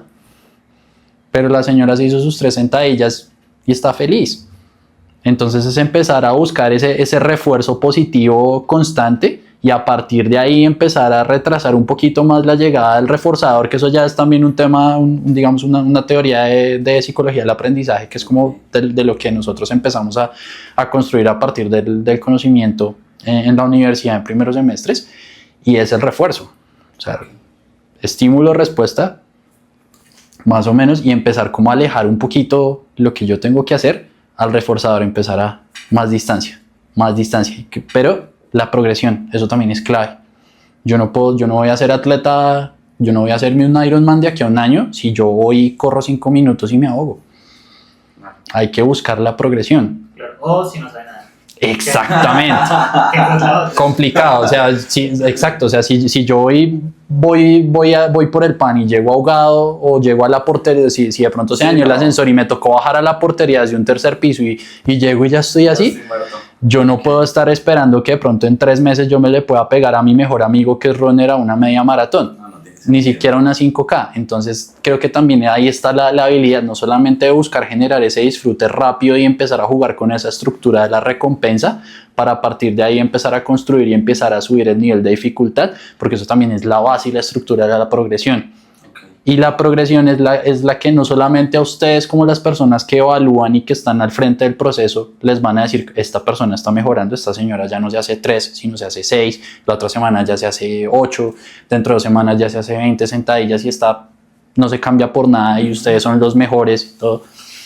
Esa estructura también es la que a la persona le va a permitir también buscar otra palabra importante acá, que es la adherencia. Que la persona se mantenga, no en términos económicos, no en términos de que me siga pagando planes y planes y planes, sino que la persona empiece a desarrollar la costumbre y la disciplina. Y que sea sostenible. Exacto, que sea un proceso sostenible y progresivo en el tiempo, donde yo como entrenador pueda ver los resultados, pueda ver la evolución y pueda tener un control de cómo lo está haciendo la persona, sino que yo también como usuario, yo empiece a ver como, oiga, yo hace un mes no daba media y ya hoy, no sé, ya no me ahogo llegando a la portería.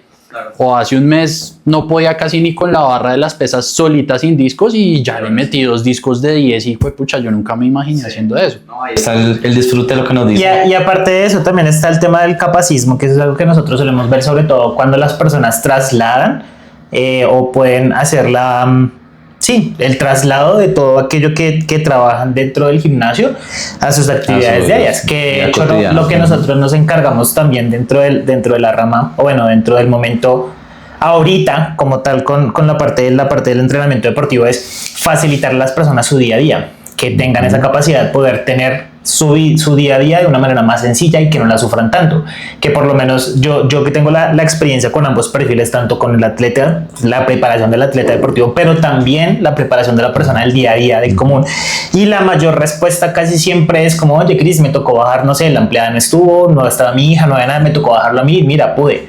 cuando lo que dice Cami, antes levantaba un brazo y se cansaba. Entonces digamos como que también esa partecita del desarrollo o que pueda desarrollar la capacidad para es algo que para nosotros también es súper gratificante. Y converger, pues lo que tú dices, el disfrute, que se vaya siempre con la sensación de pude, y lo más importante, que más allá de que se lo coloque como reto personal, es que lo disfrute. Porque si yo eso sí la tengo clara, las personas del día a día, si no lo disfrutan, no es sostenible. Nada que no es hacer. sostenible, y eso también yo lo aprendí con marica, es que yo aprendí mucho. No, pues todo lo que nos ha derrochado hoy. Oye, Cami, tengo una pregunta para ir a una de las dinámicas que nosotros tenemos de cierre. Para que la persona pueda visualizar, ¿es necesario cerrar los ojos? No siempre. Desde mi experiencia, no, o sea, idealmente sí. Pero pues, o sea, hay personas que por distintas situaciones, digamos, de desarrollo personal, de la misma estructura del cerebro o de su misma historia personal, para nosotros es muy fácil, o sea, hay personas que podemos imaginar mirando el cielo. No es necesario. Mira el cielo, por favor. Digamos, es curioso porque muchas veces, digamos, volviendo a este tema que hemos tocado así por los laditos, y es lo que se nos vende y lo que nosotros elegimos comprar o no comprar, como en ese, digamos, como en ese mercado persa de las modas y de lo que está bien y de lo que está mal y de lo que está correcto. Por ejemplo, cuando empezó a entrar el mindfulness aquí hace unos años, a nosotros se nos vendía el mindfulness como el monje budista en flor de loto y así con los ojos cerrados media mañana. Y hay personas como yo a las que ese tipo de meditación no nos es viable. ¿Por qué? Porque puede ser por muchas cosas, porque no sabemos o no podemos muchas veces organizar el ruido mental que tenemos, o nos quedamos dormidos en 2 minutos, que no es el objetivo de meditar tampoco, sino que hay muchas, y a través de lo que les decía también en el inicio de la construcción del conocimiento, y es a través de cómo se fue refinando esa llegada a ese mindfulness, donde ya sabemos que la meditación no siempre es sentarse flor de loto, hacer esto y cerrar los ojos, sino que o sea, tú puedes meditar de muchas formas. No es la única, no hay una forma, no hay solo una forma correcta de hacer las cosas, y cada uno somos un mundo diferente. Así como tenemos procesos deportivos y procesos físicos de adaptación, readaptación diferentes, esa tampoco es la excepción. Entonces, hay mucha gente que se le facilita cerrar los ojos para imaginar o para visualizar. Hay personas que ya de pronto, sea por exposición, por repetición, ya lo podemos hacer con los ojos abiertos. Entonces está, o sea, cualquiera de las dos formas. Me generó esa pregunta porque nuestra dinámica de cierre es un trabajo de visualización. Ajá. Y claro, como tú hablabas mucho de la visualización dentro de los procesos, me generaba como esa curiosidad. También me da cabida para poder hacer esta conclusión, que era algo que nosotros hablábamos mucho el día de ayer, y es que se suele pensar que solamente hay un camino para cierto objetivo, que la mayoría de veces esos objetivos son imaginarios y constructos sociales de lo que nosotros vemos. Entonces, digamos como que hoy en día que está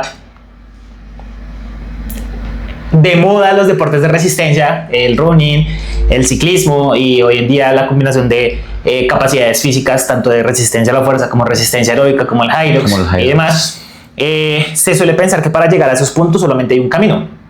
Y ahí aplica nuevamente el dicho cliché de todos los caminos llevan a Roma, y es que no necesariamente un camino o una ruta trazada es la única forma de poder llegar allá. Y dependiendo de y yo lo menciono mucho, lo que yo les decía el día de ayer, cada persona viene con características individuales que son propias, y de nosotros depende poder interpretar esas características propias y llevarlas hacia ese camino. Y nosotros lo hablábamos netamente porque la conversación de nosotros hoy en día es que existe mucho purismo a la hora de ejecutar movimientos, y yo soy en contra de eso porque yo veo el cuerpo más como tipo arte, más como, tú te acuerdas del filósofo que nos lo metían mucho en la Universidad de Merleau-Ponty cuando hablaba sobre la corporalidad, y decía que básicamente el movimiento es un arte, y se tiene que permitir que la persona pueda convivir con ese arte y con esa expresividad de cuerpo. Entonces nosotros también acá con con varios entrenadores le mencionamos así como, marica, dentro de ese purismo biomecánico del movimiento, o sea que si una persona se sale de su eje o si su brazo de momento se alarga un poquito más, el movimiento ya no funciona, completamente erróneo. Si funciona, simplemente que ahorita la tendencia es otra, ¿sí? Y de cierta manera se nos vende que el robotizar el movimiento o el estructurar o mecanizar los movimientos a una sola meta o a un solo trayecto es la tendencia, y todos tenemos que hacer lo mismo cuando no debería ser así. Y llego a esta analogía súper rápido solamente con la explicación que tú dijiste. Yo puedo visualizar con los ojos cerrados y los ojos abiertos, y ambas son igual legales. Entonces visualícese. Entonces, por favor, ¿usted cómo visualiza mejor, Cami, con los ojos cerrados o abiertos? Abiertos. Cami, mira, el ejercicio es el siguiente. Te vamos a colocar un escenario hipotético en donde no tenemos ningún tipo de restricción.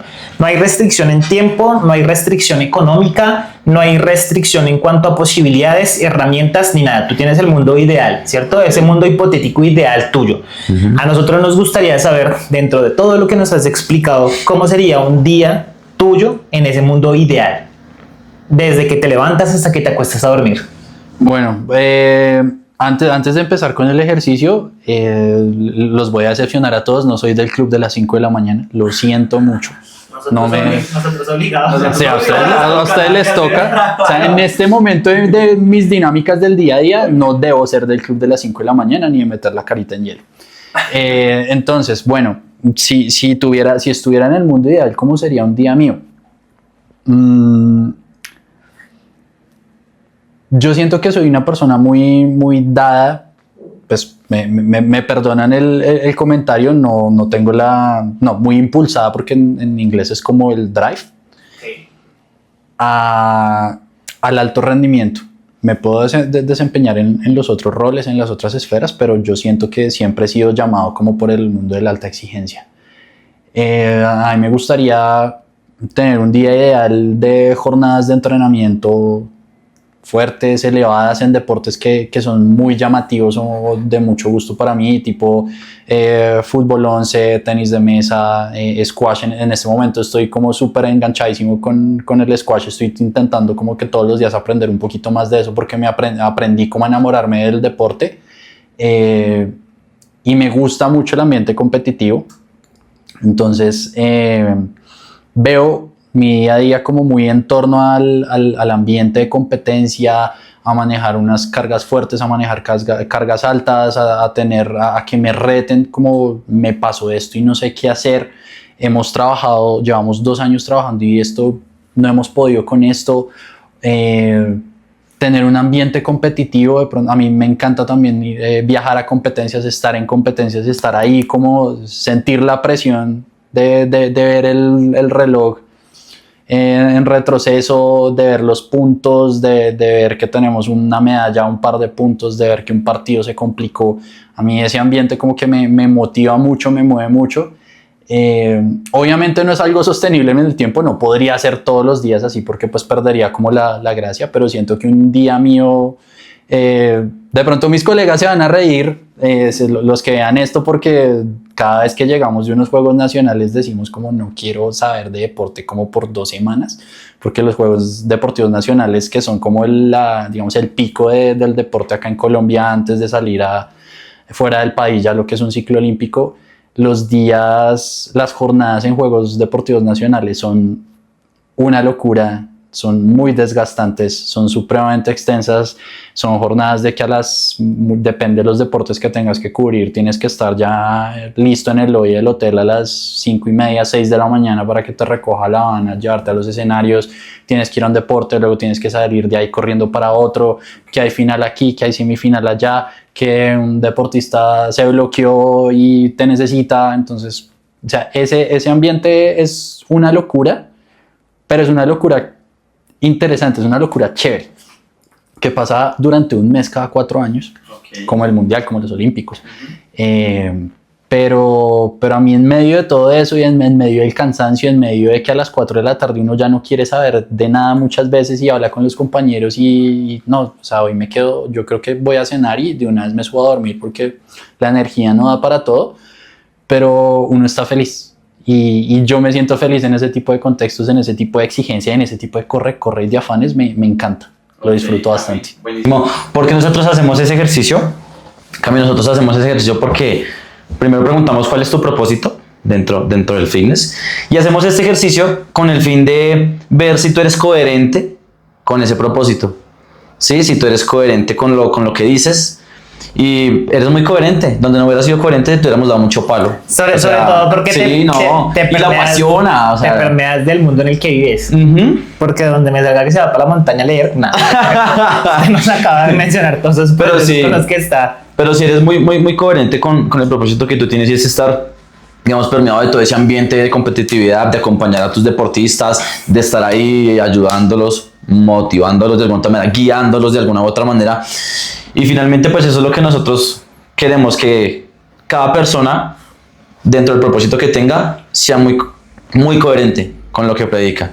Y pues digamos que en tu caso sí se ve mucho esa coherencia con el propósito que tú tienes. Se ve que te apasiona, se ve que te gusta, se ve que le encanta. O sea, eso se ven manejar unos niveles de estrés y depresión demasiado altos. O sea, Que necesitaría ir al psicólogo. No, miren que o sea, ya que lo mencionas, Cris, ese es un punto bien importante, porque por lo general, independientemente de mi enfoque como psicólogo del deporte, ya sea psicoterapeuta, psicología social, psicología clínica, cualquiera de las N.000 ramas que tiene este cuento bonito de la psicología, nosotros como psicólogos por lo general, nosotros tenemos nuestros procesos psicoterapéuticos también, simplemente por autocuidado y por salud mental, porque así como en el día a día muchas veces a mí me llegan cosas que son meramente deportivas, o no sé, llevo una semana bloqueada porque terminé con mi novio y en los entrenamientos estoy súper distraída, no meto media, todo se me va afuera, estoy jugando horrible, el entrenador hasta esta semana me ha regañado por todo porque todo lo estoy haciendo mal, por cosas fuera del deporte, pero así también como es el día a día, suele ser así. Hay días en donde te llegan cosas que te sobrepasan, no solamente como profesional, sino como ser humano. Ustedes saben, para nadie es un secreto que en el deporte se presentan situaciones a veces de violencias, violencias de género. El tema de los menores de edad es también un tema súper delicado, que también yo siento que estar metido en el mundo del deporte de alta exigencia no es para todo el mundo, no solamente en términos de exigencia, sino también en la clase de persona que tú eres, independientemente de tu profesión, porque mucho de tu trabajo siempre va a estar enmarcado y va a estar muy cercano a niños y a jóvenes. Entonces también es una responsabilidad para todos nosotros como profesionales de las ciencias del deporte, es una presión. Y es un estrés más allá de la presión por resultados, es un estrés también de hacer las cosas bien, de hacer las cosas de la forma en la que hay que hacerlas, de si me llega un caso X, yo tengo una ruta para direccionar esos casos, para orientar esos casos. Si me llega un papá y me cuenta algo que a mí me deja desubicado, yo tengo que saber también. Yo no puedo caer muchas veces como en el romperse como una persona normal, sino a veces, muchas veces al que miran quién asume las cosas con más aplomo, pues es a nosotros. Claro. Porque también pues viene de pronto como de esta misconcepción de ver al psicólogo como la persona que siempre está tranquila, que siempre está calmada, que todo lo asume como con aplomo, como todo bien, yo resuelvo. Y no todos los días es así, sino que a veces nos toca, digamos, como en el teatro. Sí, claro. El poker face, exacto, y poner la cara de póker ahí, así en el fondo, esto por qué tiene que pasar, o por qué me cayó este caso a mí, pero pues, o sea, uno tiene que dar la sensación de calma, porque eso también transmite, claro. Y muchas veces cuando estás trabajando con niños, con jóvenes, ellos también, digamos, como que absorben eso. Si te ven a ti estresado, si te ven a ti preocupado, si te ven a ti asustado, es aprendizaje vicario, aprendizaje por observación, y ¿cómo les vas a transmitir tranquilidad si tú estás todo el tiempo moviéndote, si estás ansioso, si no logras articular una idea? Entonces también toca como hacer ese esfuerzo de manejar como ese tema de la presión y el estrés, porque pues no solamente lo viven ellos dentro de la cancha, sino muchas veces también afuera. Sí.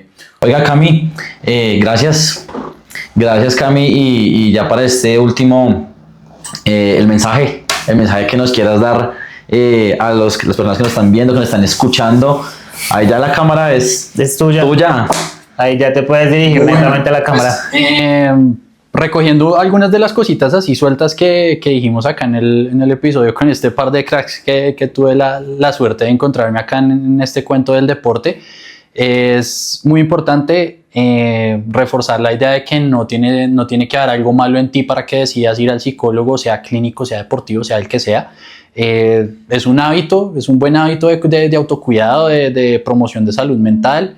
Si lo quieres hacer en el marco de tu actividad deportiva, de tu actividad física, de prepararte para esa 10K, para esa media maratón, para esa maratón que tú quieres correr, es válido, es súper válido y te va a aportar. O sea, no tiene pierde. No tiene pierde prepararte, digamos, a nivel mental, no solo físico.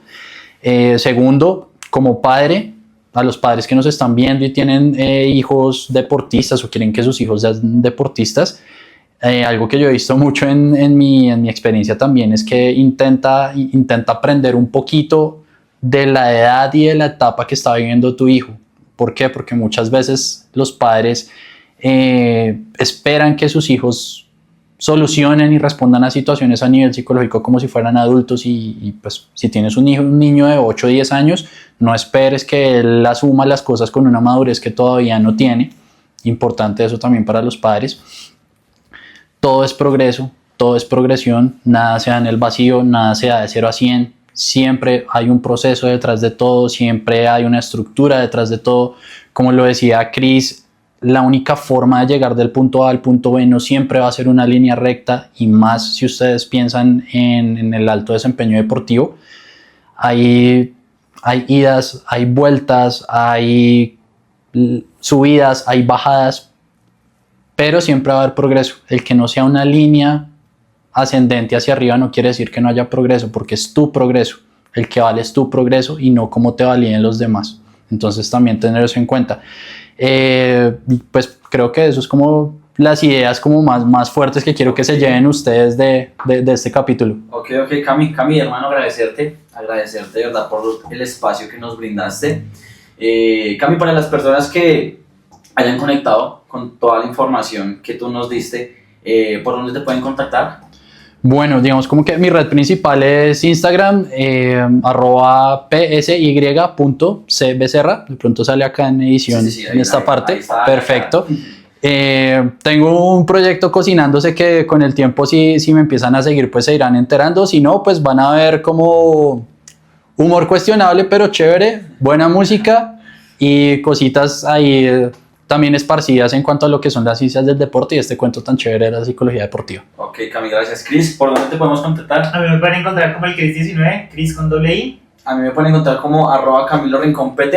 Y Cami, bueno, agradecerte de verdad, agradecer a las personas que nos acompañaron hasta este punto. Esperamos que toda la información, o que si se llegaron a este punto es porque conectaron con lo que estábamos diciendo y les hace sentido.